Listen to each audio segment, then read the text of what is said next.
ॐ सहनाववतु सहनौ भुनक्तु सह वीर्यं करवावहै तेजस्विनावधीतमस्तु मा विद्विषावहै। ॐ शान्तिः शान्तिः शान्तिः।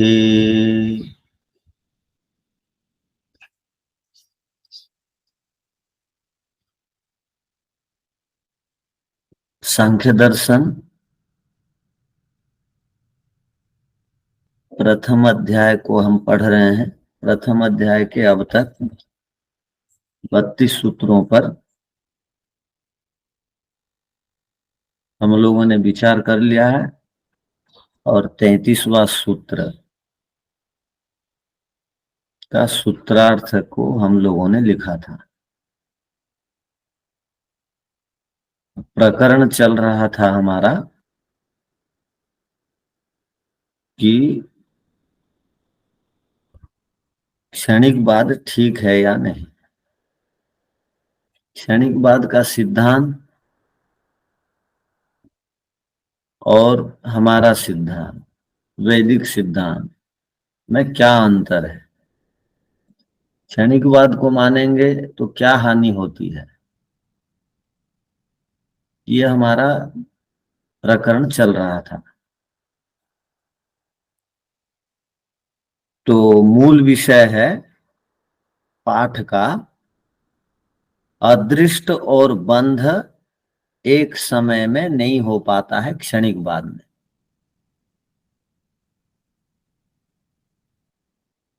इसको पकड़ के चलिए, आज सूत्र तब समझेंगे। 31वां जो सूत्र था वहां पर सिद्धांति ने कहा आपके मत में कारण कार्य भाव नहीं बन पाएगा, अदृष्ट और बंध नहीं बनेगा। अदृष्ट कारण है और बंधन कार्य है। जब तक बंधन बांधेगा आत्मा को, अदृष्ट समाप्त हो जाएगा तो वो किसको बांधेगा। एक समय में दोनों आपके मत में संभव नहीं है। तो वो क्षणिकवादी कहता है संभव है। कैसे? तो उसने कहा जैसे जब मां के पेट में बच्चा रहता है तो आत्मा नहीं आई रहती है पेट में, गर्भाधान के बाद आत्मा आती है। गर्भाधान के समय आत्मा आती है। उसके बाद पुंसवन करते हैं, क्या के लिए? शरीर हिष्ट पृष्ठ हो। उसके बाद सीमंतनयन करते हैं, क्या के लिए? बौद्धिक विकास हो। किंतु पेट में तो बच्चा है। पहले पेट में जो बच्चा का मांस पिंड बनता है, एक मांस का केवल एक टुकड़ा रहता है पेट में। उसके बाद विकास होते होते अंग प्रत्यंग आते हैं, उसके बाद शरीर बनता है, उसके बाद जात कर्म संस्कार में निकलता है। तो बढ़िया माने सिद्धांत को क्षणिकवादी पकड़ के कह रहा है, जिस प्रकार गर्भाधान के काल में और पुंसवन सीमंतनयन के काल में जो भी कार्य माताजी व परिवार वाले करते हैं बच्चे के लिए, किंतु वो गर्भ में स्थित बच्चे को उस समय लाभ नहीं मिलता है। वो कर्म तो समाप्त हो जाता है। वो बच्चा जब जात कर्म के बाद संसार में आता है तो बड़ा होता है, तो वो संस्कारों का लाभ उसको मिलता है बड़ा होने के बाद। गर्भावस्था में वो कोई लाभ नहीं उठा पाता है, गर्भाधान सीमंतन पुंसवन का उसको कुछ भी लाभ नहीं मिलता है।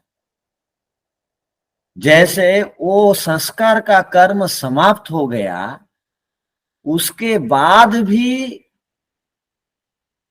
वो जब जात कर्म आदि के करने के बाद भी वो गर्भाधान पुंसवन सीमंतनयन का लाभ बच्चा उठाता है कर्म समाप्त होने के उपरांत भी। वैसे ही अदृष्ट समाप्त हो जाता है और बाद में आके बंधन लग जाता है। जैसे ये कर्म समाप्त होने के बाद में उसको फल लाभ उठाता है बच्चा, वैसे ही बंधन बाद में मिल जाएगा। क्या बात है। ये था 32वां सूत्र का अर्थ।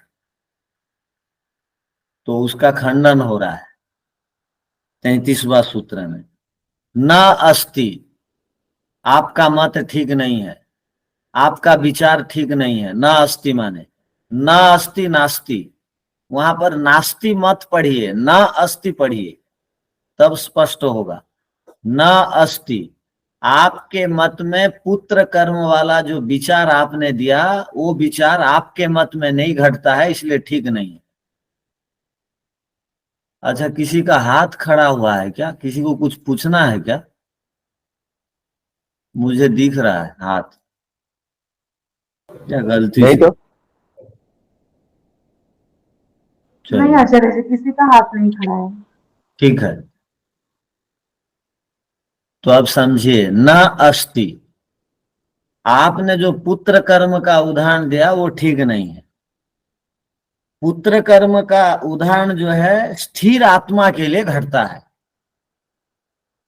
अस्थिर आत्मा के लिए पुत्र कर्म का उदाहरण नहीं घट सकता है। तो सूत्र का अर्थ क्या बन रहा है? देखिए, न अस्ति तत्र स्थिर एक आत्मा, पुत्र कर्म आपके में नहीं घटेगा, स्थिर आत्मा में वो घटेगा। यो गर्भाधान आदि ना संस्क्रियते, जो गर्भाधानी संस्कार जिसके लिए किए जाते हैं, गर्भाधान आदि संस्कार, वो आपके मत में नहीं घटेगा। हम लोग आत्मा को स्थिर मानते हैं, इसलिए जो संस्कार किए जाते हैं वो संस्कार स्थिर आत्मा को आगे प्राप्त होता है। आपके मत में तो आत्मा स्थिर नहीं है, हर एक क्षण में समाप्त होने वाला है आत्मा। तो आपके में वो संस्कार, दिया गया संस्कार घटेगा कैसे? नहीं घट सकता। तो आप ये उदाहरण दे करके आपके मत को पुष्ट नहीं कर सकते। हम उदाहरण देंगे तो ठीक है, आप ये उदाहरण देके अपना मत को पुष्ट नहीं कर सकते। ये सिद्धांति का है विषय। तो अब इसका सूत्र का अर्थ आपने लिख लिया था, अब भाष्य को देखिए। न न ही एतत्, न ही एतत्, न ही यह युक्तम उक्तम यतः, ये युक्त युक्त नहीं है आपका कथन कि आपके अनुसार आत्मा अस्थिर है, हमारे अनुसार स्थिर है। हमारे लिए तो ये बात घटती है, आपके लिए नहीं घटेगी। यतः, क्यों? क्यों? तत्र स्थिर एक आत्मा अस्ति, तत्र जो घटने की बात है संस्कारों का, वो स्थिर आत्मा पुत्र से भिन्न भिन्न रूपेषु खलु, स्थिर एक आत्मा भिन्न भिन्न रूपों को वो पुत्र प्राप्त करने के उपरांत भी, तो शास्त्र में पुत्री शब्द नहीं है, तो पुत्री शब्द नहीं है तो लोग बोलते हैं शास्त्र जो है पक्षपात करता है, पुत्री नहीं लिखा है, केवल पुत्र पुत्र लिखा क्यों है? तो शास्त्र में पुत्र शब्द से पुत्री को भी ग्रहण किया जाता है। ठीक है। तो आप लोग ऐसा मत लीजिए अर्थ कि पुत्र का अर्थ केवल पुल्लिंग है, वो स्त्रीलिंग भी आ जाएगा। हम लोग पढ़ते हैं अपने शास्त्रों में, आत्मा वही पुत्र नामासी, आत्मा का नाम पुत्र है, माने प्रत्येक आत्मा पुत्र नाम वाला है। इसलिए संस्कार विधि आदि देखेंगे, पुत्र के लिए, संतान के लिए संतति और पुत्र नहीं लिखा है, तो कई लोग हमको प्रश्न करते हैं, ये तो ठीक विचार नहीं है। किंतु आत्मा को ही पुत्र नाम से संबोधित किया गया है। तो यहाँ पर देखिए क्या होगा, तत्र पुत्र से भिन्न भिन्न रूपेशु, वहां पुत्र का भिन्न भिन्न रूप बाद में दिखाई देता है। पहले मांस पिंड था, उसके बाद अंग प्रत्यंग लगा, जुड़ गया, स्थिर एक आत्मा, किंतु एक ही आत्मा के लिए सारी स्थितियां होती हैं। गर्भाधाना गर्भधाना देह पातम अस्ति, आदेह, ऐसा पढ़िए, गर्भधाना आदेह पातम अस्ति ही। आदेह पातम माने अंत्येष्टि तक, गर्भाधान से लेकर मृत्यु पर्यंत, आदेह माने मृत्यु पर्यंत, पात माने समाप्ति तक, तो शुरू से लेकर आखिर तक एक ही आत्मा है। यह गर्भाधानादिना संस्क्रियते, यो ही गर्भाधान आदिना संस्कार कर्मणा संस्क्रियते, संस्कारित किया जाता है। एक ही आत्मा है, स्थिर आत्मा है, उसी के लिए ये 16 प्रकार के संस्कार किए जाते हैं। इस सूत्र का अर्थ आ गया। अब आगे बढ़े, चलिए आगे बढ़ते। पुनः पूर्व पक्ष प्रेन उच्यते, अब पूर्व पक्षी के द्वारा पुनः कहा जाता है। अब तक हम सुन रहे थे क्षणिकवाद क्षणिकवाद क्षणिकवाद, किंतु कोई सूत्र आया नहीं था। अब प्रकरण चल रहा था क्षणिकवाद का, किंतु ये सूत्र है क्षणिकवाद का सूत्र है ये। अब क्षणिकवादी बोलता है, वो सिद्धांति ने कह दिया स्थिर आत्मा के लिए ये नियम घटेगा, आपका नियम अस्थिर आत्मा के लिए नहीं घटेगा। तो हमने स्थिर कह दिया तो उसको सुन करके चुभा, वो बोला नहीं, हमारे मत में आत्मा भी स्थिर नहीं, अस्थिर है। हर एक वस्तु हमारे मत में अस्थिर है। आप क्यों आत्मा को स्थिर बोल रहे हो? अस्थिर होता हुआ भी आत्मा, उसमें बंधन होगा, उसका अर्थ यही है उनका। तो वो आत्मा को भी अब अस्थिर सिद्ध कर रहा है क्षणिकवाद। तो आप इस प्रसंग में जान लीजिए, प्रत्येक वस्तु परिवर्तनशील है, हमारे मत में भी उनके मत में भी। उनके मत में थोड़ा सा हट के वो विचार करते हैं, हम लोग मानते हैं प्रत्येक वस्तु परिवर्तनशील है, हम लोग मानते हैं। अब प्रत्येक वस्तु में गति है, हम मानते हैं प्रत्येक वस्तु में गति है, किंतु हम जब चेतन और जड़ का प्रसंग चलता है तो हम क्या बोलते हैं? जड़ वस्तु में गति नहीं है, जड़ वस्तु में स्वयं की गति नहीं है, स्वयं का ज्ञान नहीं है, उसको जड़ पदार्थ हम कहते हैं। चेतन में गति है। तो किंतु यहां क्या कह रहे हैं, हमारा सिद्धांत क्या है वैदिक धर्म का? प्रत्येक वस्तु परिवर्तनशील है। अब प्रत्येक वस्तु में गति है, जड़ वस्तु में स्वयं की गति नहीं है, ध्यान रखिए, किंतु वहां ईश्वर गति दे रहे हैं। आप एक मंत्र पढ़ेंगे वहां, तदे जति तन्ने जति। तदे जति का अर्थ क्या हुआ? तदे जति का अर्थ ईश्वर वस्तुओं में गति देते हैं। ईश्वर स्वयं एजति, गति नहीं करते स्वयं। चेतन माने ज्ञानी को भी बोलते हैं। ईश्वर गति क्यों करेंगे? कहाँ ईश्वर नहीं है, हम क्यों गति करते हैं? हम वहां नहीं है, हमको जाना पड़ता है, तो हमको गति करने की आवश्यकता होती है। ईश्वर हर जगह ठूस ठूस करके भरे हुए हैं। तो एजति का अर्थ गति करना नहीं, गति देना। तदे जति का अर्थ ध्यान रखिए, गति जो जड़ पदार्थों में प्रदान करता है उसको ईश्वर कहते हैं। तो तदे जति का अर्थ ईश्वर गति प्रदान करते हैं जड़ पदार्थों में। तदे जति का अर्थ तद न ए जति, ईश्वर में गति नहीं है कहा। उसके बाद तो यहां पर ए जति का अर्थ गति करेंगे तो सिद्धांत गड़बड़ा जाएगा। तो तदे जति का अर्थ ईश्वर गति देता है, किन में?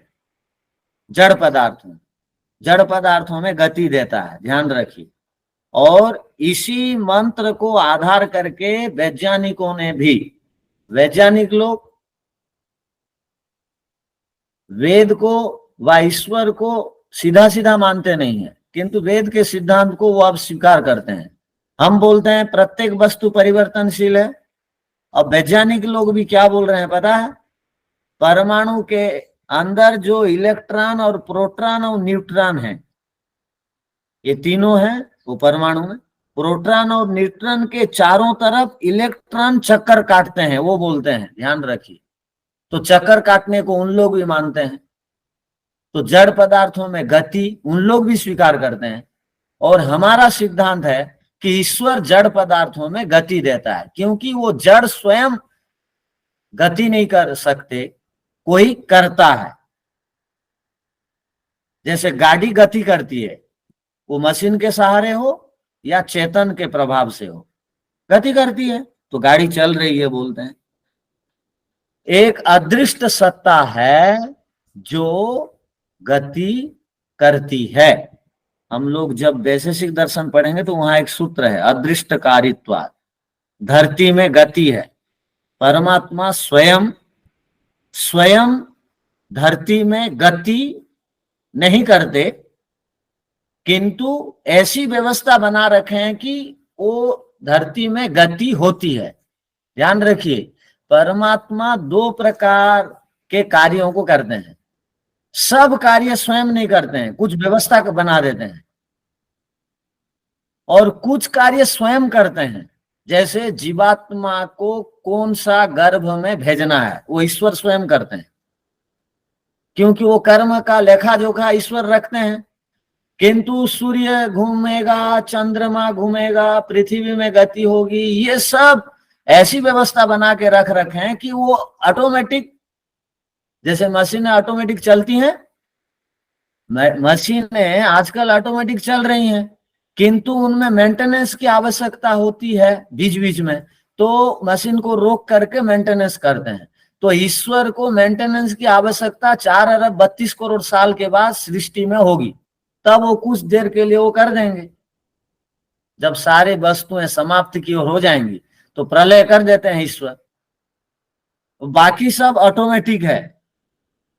ईश्वर को रोजाना पृथ्वी को घुमाने के लिए प्रेरित करना नहीं पड़ता, ऐसी व्यवस्था बना रखें। किंतु प्रत्येक जीवात्मा को कौन सा गर्भ धारण करेगा उसको व्यवस्थित करते हैं, वो स्वयं उसको अपने हाथ में रखे हुए। अर्थात मृत्यु के बाद एक जीवात्मा दूसरे शरीर को कौन से माता पिता को प्राप्त होगा, वो ईश्वर साक्षात उस व्यवस्था में रहते हैं। और बाकी जड़ पदार्थों में जो गति आदि देना वो ऑटोमेटिक है, वो व्यवस्थित है, ऐसी व्यवस्था बना के रख रखे। वही उदाहरण लीजिए, ऑटोमेटिक मशीन में ऐसी व्यवस्था कारीगरों ने बना करके रखा हुआ है कि अपने आप चलती है, और उसका निश्चित समय रहता है, इतने दिन के बाद उसमें मेंटेनेंस की आवश्यकता है तो वो मिस्त्री लोग कर देते हैं मशीन को रोक करके। अच्छा, क्या इसमें आपको संशय हुआ? आचार्य जी नमस्ते। ये जो आपने गति का कहा ना, लेकिन परमात्मा एक बार तो गति देते ही है ना पृथ्वी आदि को, उसके बाद वो निरंतर चलती है, यही व्यवस्था की बात कर रहे हैं आप? हाँ, व्यवस्था का अर्थ ये है, जी धन्यवाद। सृष्टि का पालन करना का अर्थ यही है। हम बोलते हैं ना, ईश्वर के 5 कार्य हैं, एक सृष्टि को बनाना, एक पालन करना, एक संहार करना, एक वेद ज्ञान देना, एक कर्म फलों को देना। ये 5 मुख्य कार्य हैं। बहुत असंख्य कार्य हैं ईश्वर के, किंतु 5 मुख्य कार्य में जो पालन करने का अर्थ यही है। हर कार्य स्वयं ईश्वर करता है ऐसा नहीं है, कुछों को व्यवस्था बना के रख रखे हैं और कुछ स्वयं करते हैं। आप देखेंगे कंपनी का मालिक हर कार्य में जो है दिमाग नहीं लगाता, वो कुछ स्वयं करता है मुख्य कार्य, बाकी ऐसी व्यवस्था बना के रखा है वो अपने आप चलता है दूसरों के माध्यम से। तो जिसको परमात्मा स्वयं करता है और कुछों को नहीं करता है, जन्म आदि जीवों को देने का काम स्वयं करता है। अब प्रकृति के द्वारा सृष्टि बनेगी, वो कैसे सृष्टि चलेगी, वो किस प्रकार गति होगी, वो सब व्यवस्था बना के रखा हुआ है, वो स्वयं नहीं करते हैं बार बार। अच्छा, वो दीक्षा बहन क्या बोल रही हो? नमस्ते आचार्य जी। हाँ बोलिए। आचार्य जी, अभी जैसे बता रहे हैं आपके परमात्मा सब चीजों में स्वयं गति देता है, जो जड़ वस्तुएं हैं उनमें भी। तो हम ऐसा सुनने में आता है कि सभी जड़ वस्तुएं सत्व रजस तमस से बनी हुई है, और ठीक है। रजोगुण का स्वभाव क्रिया बताया जाता है, क्रियाशीलता। तो ठीक है। फिर अब यहाँ कैसे घटेगा? मतलब ऐसा हो रहा है जैसे जड़ वस्तुओं में क्रिया रजोगुण के कारण है या परमात्मा की व्यवस्था, इसको कैसे घटाएंगे? मशीन में क्रिया है, किंतु चलाने वाले की आवश्यकता है या नहीं? क्रिया उसका स्वभाव है, बिना चलाए वो क्रिया थोड़ी करेगी। जी, मतलब इसको ऐसे समझे कि ये सभी सामर्थ्य होते हुए भी वो सामर्थ्य उद्भूत होती है ईश्वर की व्यवस्था में या हाँ, ईश्वर की व्यवस्था करने से, में। ठीक। जी, धन्यवाद आचार्य आप जी। वैशेषिक दर्शन में एक सूत्र देखेंगे, अदृष्ट कारितम। चलिए अब आगे बढ़ते हैं। तो हमारा प्रसंग चल रहा है कि सब पदार्थ क्षणिक हैं। अब वो हर एक पदार्थ को क्षणिक बोल रहा है, क्षणिकवादी। ये एक सूत्र आया, किंतु पहले से ही क्षणिकवाद का प्रचलन चालू हो चुका है। वो किस अनुवृत्ति से चालू हो चुका है?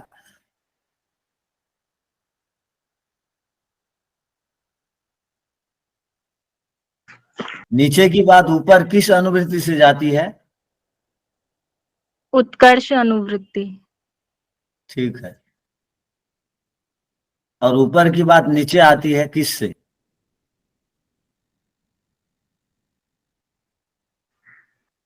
निष्कर्ष अनुवृत्ति।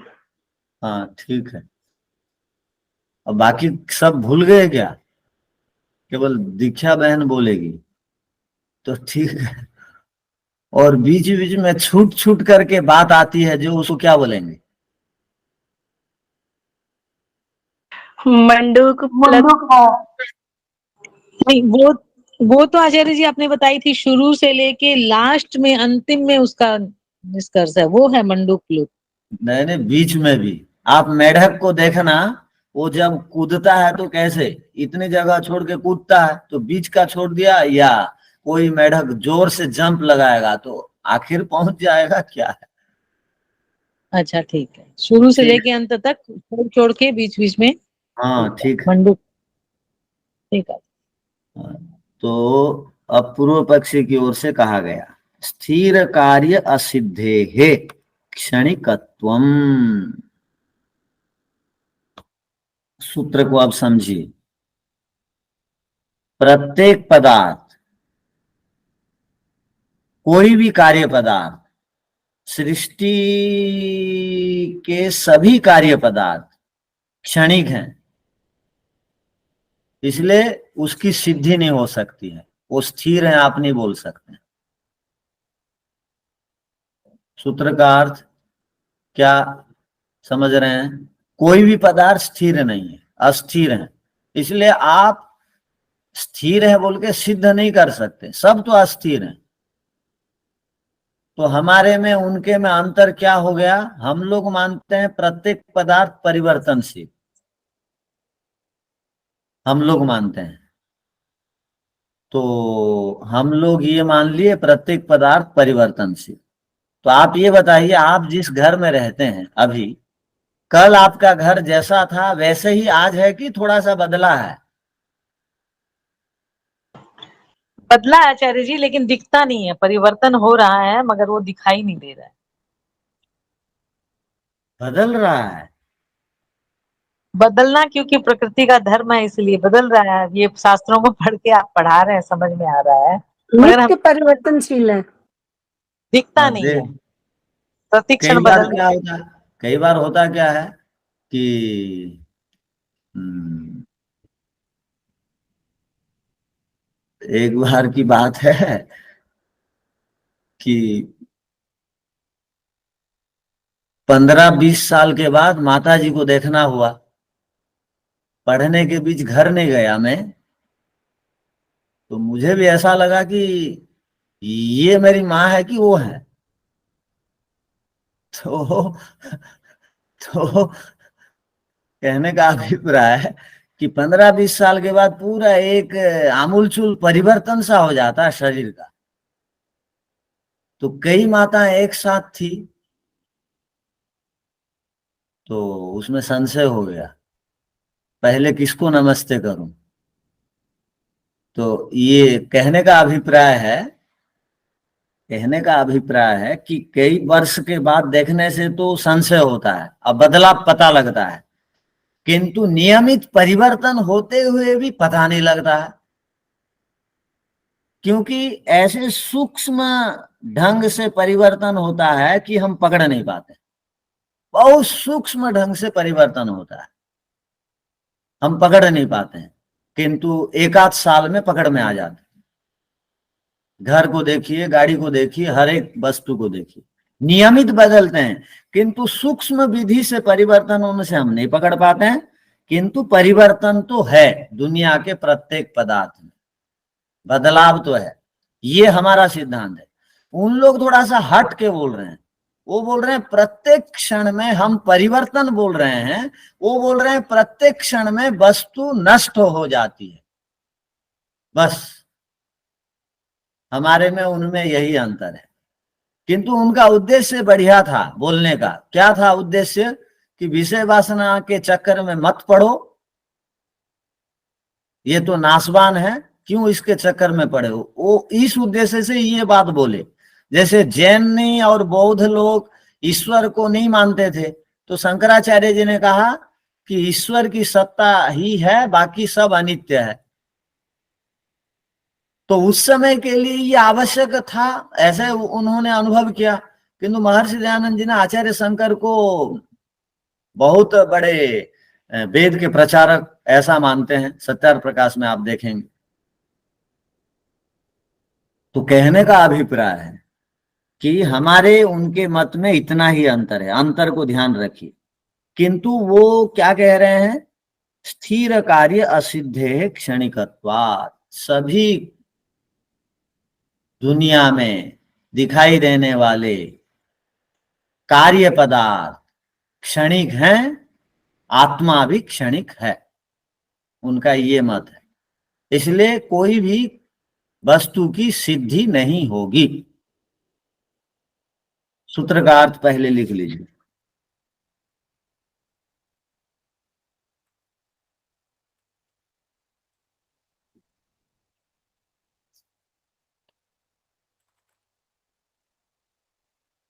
संसार में कोई भी कार्य वस्तु स्थिर नहीं होने से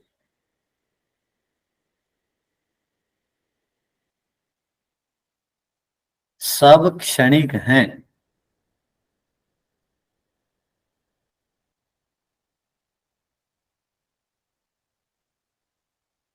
सब क्षणिक होने से आत्मा भी क्षणिक है।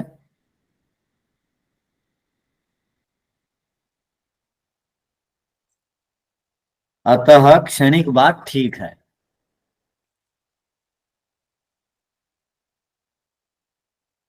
अर्थात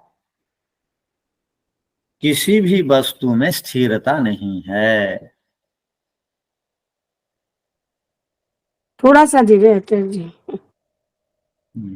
चलिए, अर्थात आचार्य जी मेरा रह गया, सब क्षणिक होने से आत्मा भी क्षणिक है, अतः क्षणिक बात ठीक नहीं है। ठीक नहीं है। ठीक। मैं सोचता हूं आप वो बचपन वाले विद्यार्थी हो गए, इतना दिन लिख लिख कर।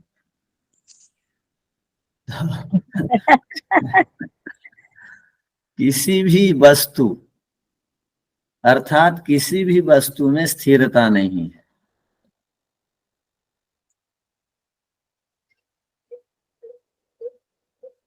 सभी पदार्थ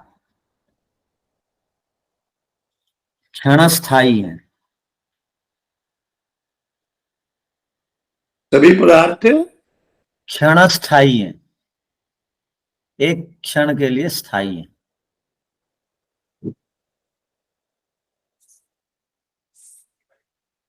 इसलिए प्रत्येक वस्तु को क्षणिक कहना और मानना चाहिए।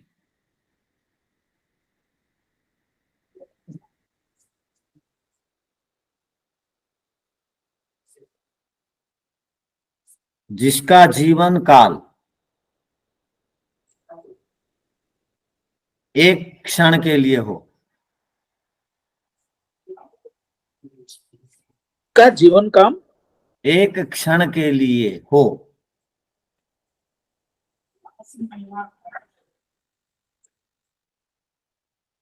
वह क्षणिकवाद है।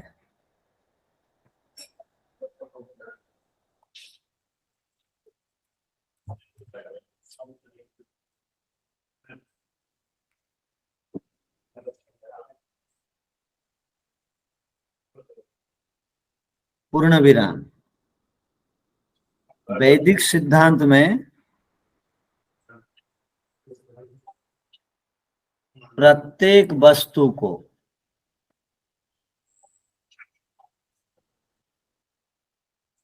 अर्थात केवल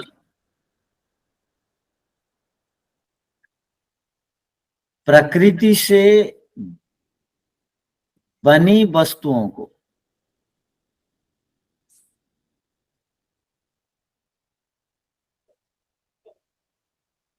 परिवर्तनशील स्वीकार किया जाता है।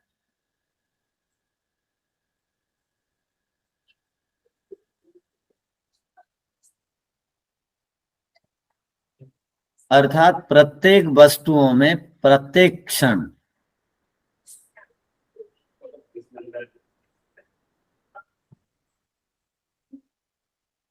परिवर्तन होते रहता है। आचार्य जी एक बार, अर्थात प्रत्येक वस्तु प्रत्येक क्षण में परिवर्तन होते रहता है।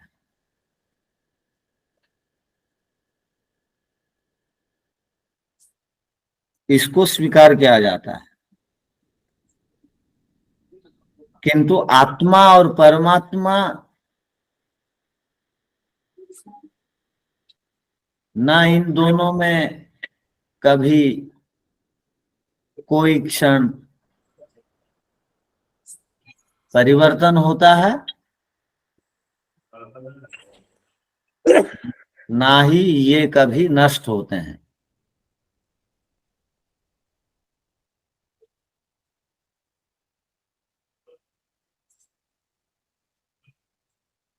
ऐसा सिद्धांत वैदिक सिद्धांत है।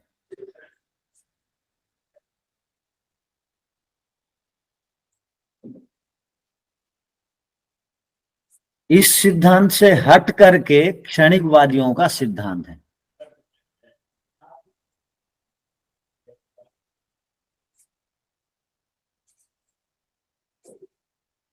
आचार्य जी, ये आत्मा परमात्मा इन दोनों में कभी कोई परिवर्तन नहीं होता है और नहीं कभी ये नष्ट होते हैं। हाँ, ठीक है। इसके बाद ये वैदिक सिद्धांत है। हाँ, ये वैदिक। इससे हट करके क्षणिकवादियों का सिद्धांत है।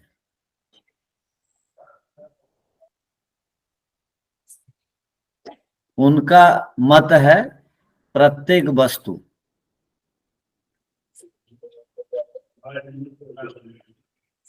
हर क्षण नष्ट होती है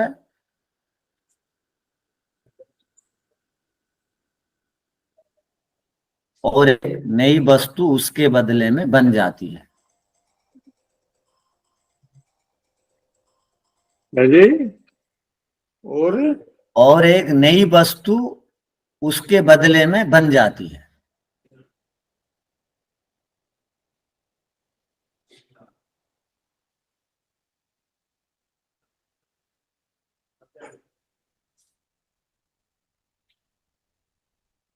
तो ये हो गया स्पष्ट। अब सूत्र का भाष्य देखिए। स्थिर कार्यस्य स्थिर कार्य सिद्धेः क्षणिकत्वम्, स्थिर कार्य सिद्धेः क्षणिकत्वम्, असिद्धेः होगा स्थिर कार्य असिद्धेः क्षणिकत्वम्।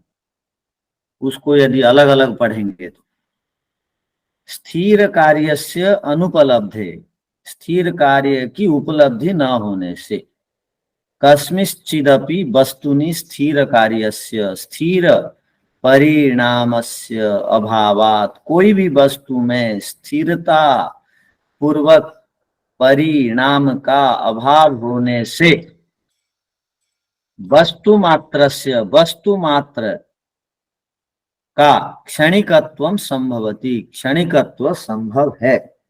तस्मात्, इसलिए आत्मनो अपि, आत्मा भी क्षणिकत्वम विज्ञेयम, आत्मा को भी क्षणिक जानना चाहिए। उसका सिद्धांत हो गया प्रत्येक वस्तु क्षणिक होने से हम और आप आत्मा को भी वस्तु मानते हैं, तो आत्मा भी वो प्रत्येक वस्तुओं में एक वस्तु है, वो भी क्षणिक हो।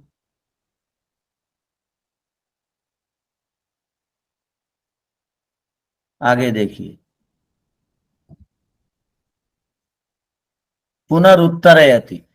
अब प्रश्न का उत्तर दिया जाता है। ये काम का सूत्र है। आप किस प्रकार उनके मत को खंडन करेंगे, आपके मन का संशय को कैसे निवारण करेंगे। आपके मन में भी ये बात अब उठ रही होगी, वो बार बार कह रहे हैं तो उनमें कुछ तो है। लोग बोलते हैं धुआं उठ रहा है तो आग तो जल रही होगी, बात आ रही तो कुछ तो है। वो कई बार बात नहीं होती है, कुछ का कुछ चलते रहता है।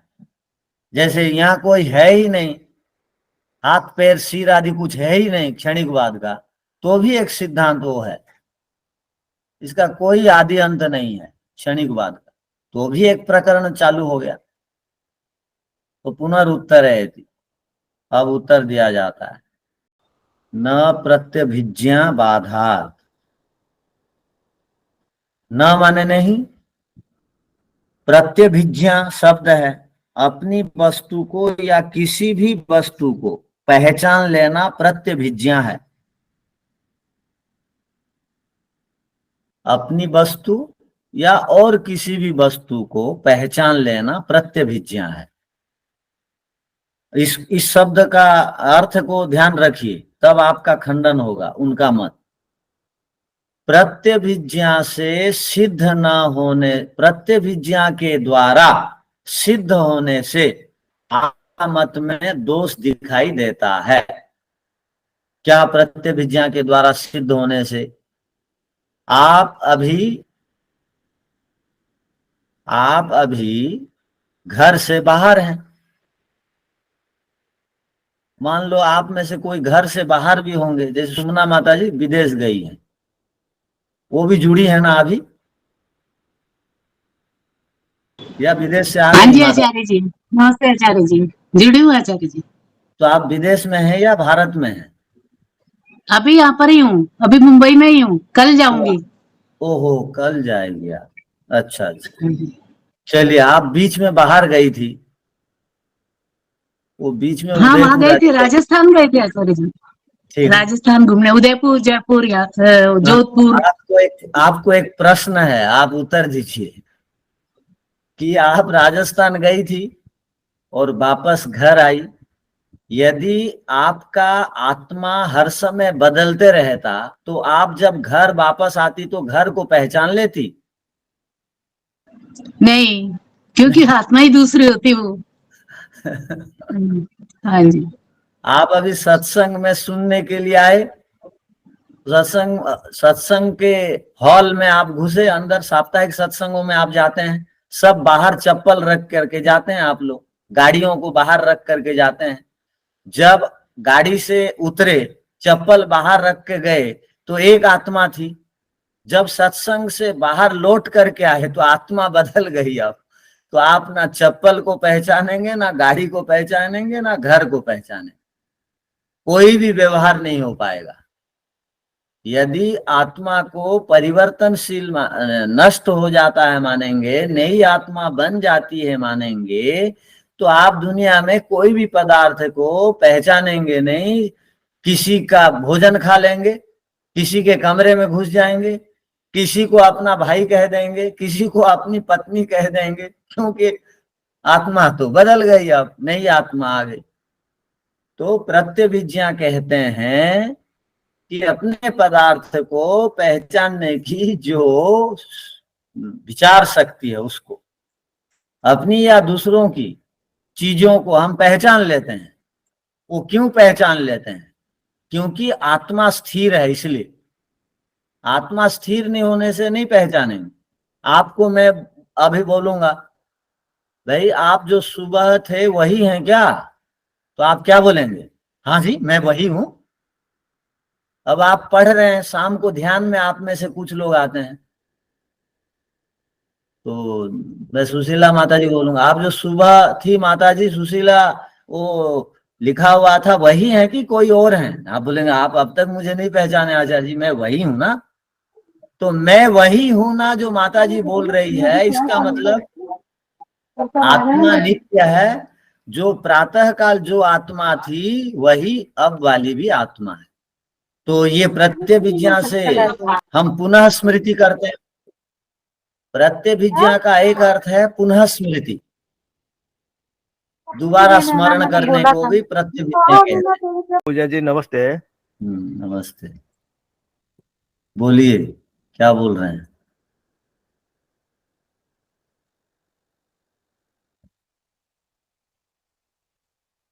आप प्रत्यभिज्ञा को नहीं मानेंगे तो और एक बड़ी समस्या होगी। क्या?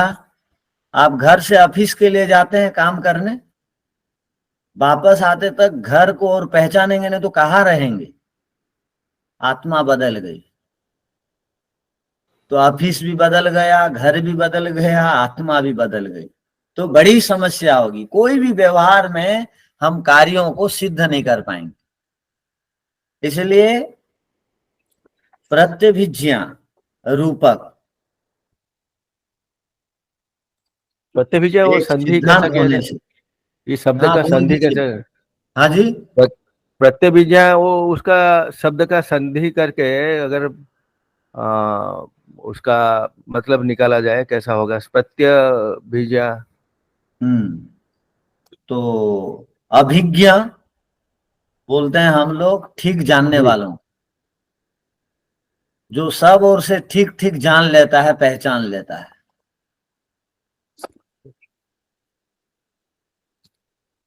तो जी जी जो सब ओर से ठीक ठीक जान पहचान लेता है। मैं बचपन को भी याद करता हूं अभी, और अब बूढ़ा हो गया युवावस्था को भी याद करता हूं, और बालक अवस्था को भी याद करता हूं। जब मेरे अंदर बोध आ गया था, मेरी माँ मुझे बहुत बढ़िया बढ़िया खिलाती पिलाती थी, नहीं खाने पीने से ठोकाई पिटाई भी करती थी, खाना पड़ेगा। तो ये सब बातें अब वृद्धावस्था में याद आती हैं, जब आजकल के बच्चे बात नहीं मानते हैं और हम अपने पिताजी और माताजी की बात मानते थे। तो वो जब हम तुलना करते हैं तो आश्चर्य लगता है। तो मैं वही हूं जो तुलना करने वाला। मैं बचपन में वो सब विचारों को जीवन में जिया हूं, इसलिए वो सारी की सारी बातें याद आती हैं। ये जो याद आती हैं दोबारा, उसी को प्रत्यभिज्ञा कहते हैं, दोबारा जो याद आती है। तो ये प्रत्यभिज्ञा के होने से आप का सिद्धांत में दोष दिखाई देता है। आप जो कहते हो कि विषय के कारण वो बंधन होता है, आत्मा का बंधन हो जाता है, तो ये सिद्धांत आपका ठीक नहीं है। केवल विषय से किसी आत्मा का संबंध होने मात्र से कोई भी आत्मा बंधन को प्राप्त नहीं हो सकता। हमारे मत में भी, क्षणिकवादियों के मत में भी, विषयों से जुड़ जाने मात्र से कोई बंधन को प्राप्त नहीं होता है। ध्यान रखिए, विषय से जुड़ जाने मात्र से यदि बंधन को हम प्राप्त हो जाते तो क्या दोष आता? मुक्त आत्माएं घूम रही हैं दुनिया भर में जो मुक्ति को प्राप्त करनी, और जीवन मुक्त भी हैं, वो सब विषय से संबंध रखते हैं तो वो बंधन को प्राप्त हो जाते, क्योंकि सबका संसर्ग हो जाता तो बंधन को प्राप्त हो जाते। इसलिए जब तक विषय से जुड़ करके वो विषय के प्रति आसक्ति नहीं हो जाती है, तब तक बंधन नहीं होता।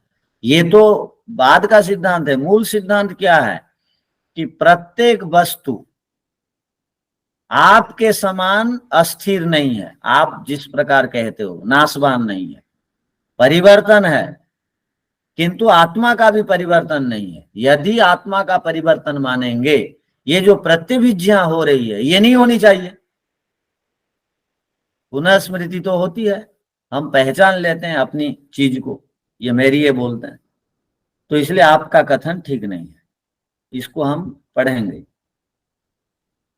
अब समाधान का सूत्र निकल करके आएगा।